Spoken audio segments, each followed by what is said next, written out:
नमस्कार दोस्तों, angel broking के इस पॉडकास्ट में आपका स्वागत है। आज आपको एक किस्सा सुनाता हूँ। आज अजय इंडिया आया है 2 साल के बाद। जेट लैग, चाय, क्रिकेट और दोस्तों से अजय की होम सिकनेस 2 दिन में गायब हो गई। अरशद और अजय की जब मुलाकात हुई, बाकी सब दोस्तों ने बड़े मजे लिए।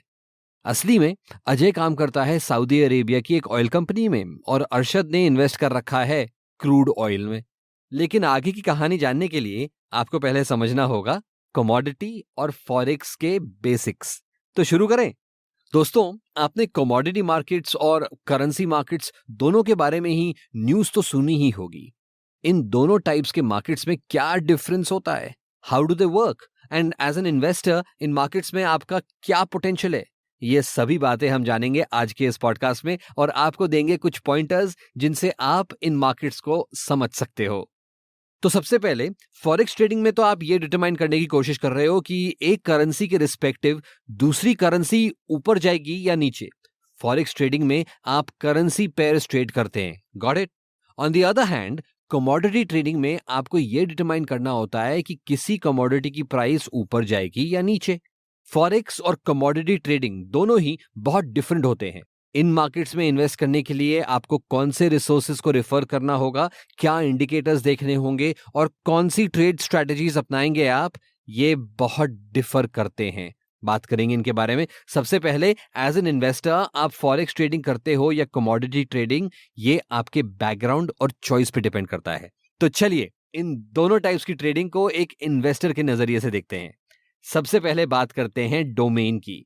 करेंसी और कमोडिटी मार्केट्स दोनों ही ग्लोबल डोमेन में फंक्शन करते हैं। इसका मतलब ये हुआ कि इनकी जो प्राइस के मूवमेंट्स हैं, इनको समझने के लिए आपको ग्लोबली जो भी इवेंट्स हो रहे हैं उनके रिलेशन में प्राइस मूवमेंट्स प्रिडिक्ट करने होंगे। टू सम अप, फॉरेक्स और कमोडिटी ट्रेडिंग में आपको नेशनल न्यूज के साथ साथ इंटरनेशनल इवेंट्स पे भी अपडेटेड रहना होगा। अब देखते हैं इन मार्केट्स के बीच के कुछ मेजर डिफरेंसेस।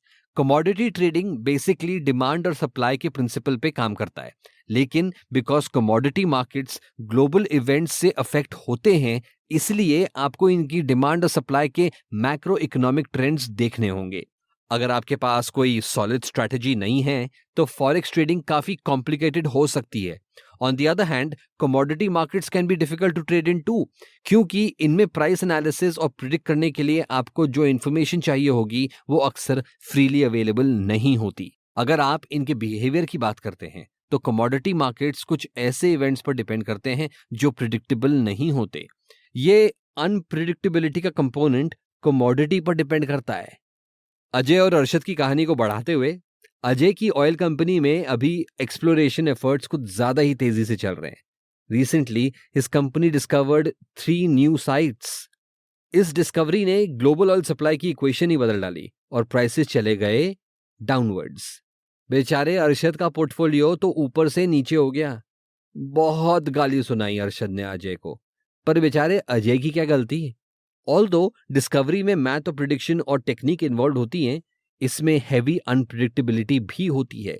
इसी तरह से कमोडिटी प्राइसेस में एक अनप्रिडिक्टेबल कंपोनेंट भी होता है।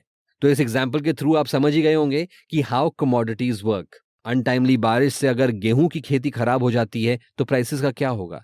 सप्लाई और डिमांड पर इफेक्ट देखकर खुद ही समझ सकते हैं आप, प्राइसेस विल गो हायर। अगर प्रिडिक्टेबिलिटी के नजरिए से फॉरेक्स मार्केट्स को देखा जाए तो they are more consistent and predictable. Commodity market से म्यूकेबल करेंसी मार्केट्स में कई पैटर्न्स और ट्रेंड्स देखने को मिलते हैं। कॉन्सिक्वेंटली करेंसी पेयर्स में मूवमेंट प्रिडिक्ट करने के लिए कुछ सेट टेक्निक्स का इस्तेमाल किया जा सकता है। दोस्तों, आजकल फॉरेक्स ट्रेडिंग में सिग्नल्स जनरेट करने के लिए आर्टिफिशियल इंटेलिजेंस और मशीन लर्निंग का भी यूज किया जा रहा है। एक और मेजर डिफरेंस है दोनों में, वो है टाइमिंग। करेंसी एक्सचेंजेस ज्यादातर हफ्ते में 5 दिनों के लिए 24 आवर्स के लिए खुले रहते हैं। On the other hand, commodity markets daily basis पर अराउंड 12 to 13 आवर विंडो के लिए ओपन होते हैं। साथ ही कमोडिटी मार्केट इसेंशियली एक्सचेंजेस के थ्रू ट्रेड करते हैं। इसका मतलब ये कि अगर मार्केट की ट्रेड लिमिट क्रॉस हो जाए तो आप उसके बाद ट्रेड ऑर्डर्स प्लेस नहीं कर सकते। वापस कहानी पे आते हैं। जब अजय की कंपनी ऑयल ड्रिलिंग कर रही थी, वहीं भारत में उसके दोस्त अरशद को भारी चूना लग गया। जैसे ही ऑयल की प्राइसेस कम हुई तो उसने जल्दी ही एग्जिट करने की कोशिश की, लेकिन his exchange had reached the volume limit और अरशद अपने इन्वेस्टमेंट को डूबते हुए देखता रह गया। लेकिन बिकॉज ही हैड डाइवर्सिफाइड, उसकी ओवरऑल सिचुएशन कंट्रोल में ही बनी रही। अब वापस टॉपिक पे आते हैं, नहीं तो इसी कहानी में अलविदा बोलने का टाइम आ जाएगा। Forex trading inter bank exchanges या फिर ब्रोकर्स के थ्रू किया जाता है। तो एज एन इन्वेस्टर ये आपको कैसे इफेक्ट करेगा? दोस्तों, बिकॉज फॉरेक्स ट्रेडिंग 24 आवर्स होती है, आप कोई भी मूवमेंट्स के रिएक्शन में तुरंत अपनी ट्रेड पर एक्ट कर सकते हो। कमोडिटी मार्केट्स में टाइमिंग्स या मार्केट लिमिट्स क्रॉस होने के बाद आप अपनी ट्रेड पर कुछ भी एक्शन नहीं ले सकते। मान लीजिए कि किसी ग्लोबल इवेंट की न्यूज आपको रात में ही मिल जाती है, इससे आपकी इन्वेस्टमेंट नीचे आने वाली है, लेकिन मार्केट्स रीओपन होने तक आपका अपनी ट्रेड पर कोई कंट्रोल नहीं है। तो दोस्तों, ये थे कमोडिटी और फॉरेक्स ट्रेडिंग में कुछ मेजर पॉइंट्स ऑफ डिफरेंस। इस पॉडकास्ट के खत्म होने से पहले एक और बहुत इंटरेस्टिंग बात जानिए। अगर आप दोनों मार्केट्स के बीच कोई कॉम्प्रोमाइज ढूंढ रहे हो तो आप कमोडिटी बेस्ड करेंसीज में भी ट्रेड कर सकते हो। फॉर एग्जाम्पल, ऑस्ट्रेलियन डॉलर और स्पॉट गोल्ड हिस्टोरिकली कोरिलेटेड रहे हैं। इसी तरह न्यूजीलैंड की इकोनॉमी होल मिल्क पाउडर की प्राइसेस से कोरिलेटेड देखी गई है ना इंटरेस्टिंग? फॉरेक्स और कमोडिटी ट्रेडिंग के बारे में और जानने के लिए विजिट करिए www.angelbroking.com। फिलहाल इस पॉडकास्ट को लाइक करिए, कमेंट करिए, शेयर करिए, सब्सक्राइब करिए and don't forget to download the Angel Broking app, जिससे आप अपनी इन्वेस्टमेंट जर्नी शुरू कर सकते हैं। मिलेंगे फिर से एक नए पॉडकास्ट के साथ, और अगर तब तक आप ये वंडर कर रहे हो कि अजय और अरशद का क्या हुआ, तो दोस्तों, जब 3 साल बाद अजय वापस इंडिया आया तो अरशद और अजय ने मिलकर एक कंपनी स्टार्ट कर दी और अरशद ने स्विच कर दिया फॉरेक्स मार्केट्स में।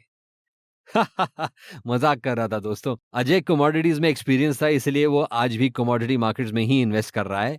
मार्केट तो ऊपर नीचे होता रहता है, पर नॉलेज एंड एक्सपीरियंस का तो जन्म जन्म का साथ है। पर क्या करें, हमारा साथ अभी के लिए इतना ही। अलविदा बोलने का समय आ भी गया, कहानी भी खत्म हो गई। आज टाइम का पता ही नहीं चला कहाँ गया। मिलेंगे फिर से एक नए पॉडकास्ट के साथ, तब तक के लिए हैप्पी इन्वेस्ट।